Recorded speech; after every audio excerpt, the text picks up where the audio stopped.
দুইটি সংখ্যার অনুপাত 4:5 এবং এদের লসাগু 60 হলে সংখ্যা দুইটি নির্ণয় করতে হবে।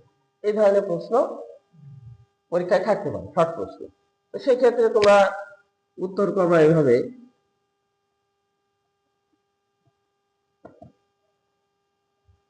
মনে করি, খাতায় লেখো, মনে করি একটি সংখ্যা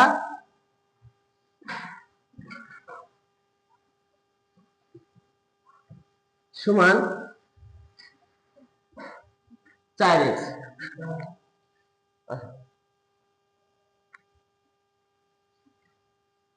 এবং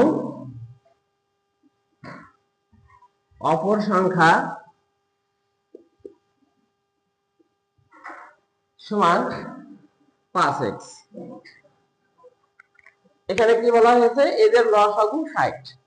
তাহলে আমরা এই যে দুটি সংখ্যা ধরে নিলাম, একটা 4x আর একটা আছে 5x। এই 4x এবং 5x এর লসাগু কত? এখানে 4x ও 5x এর লসাগু সমান কত হবে? 4 এবং 5 গুণ করলে কত? 20 হয়, তার সাথে x, অর্থাৎ 20x হচ্ছে লসাগু। আবার এখানে দেওয়া আছে লসাগু কত? 60। তাহলে আমরা প্রশ্ন মতে লিখতে পারি, প্রশ্ন মতে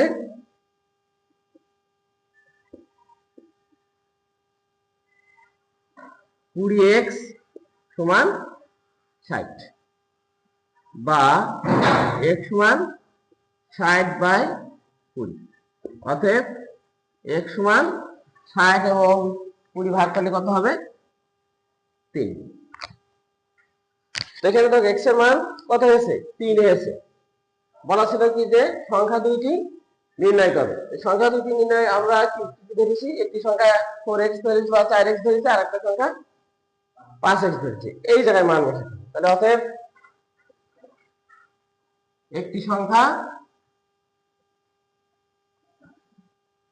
সংখ্যা কত ছিল? 4x ছিল। x এর মান আমরা কত পেয়েছি? 3, তার মানে 12। আর অপর সংখ্যা কত হবে? অপর সংখ্যা কত ধরা হলো? 5x ধরা হলো। এখানে যদি আমরা x এর মান বসাই 3, তাহলে হবে কত? 3 এবং 5 গুণ করলে 15। অর্থাৎ সংখ্যা দুইটি 12 ও 15। এই হলো উত্তর।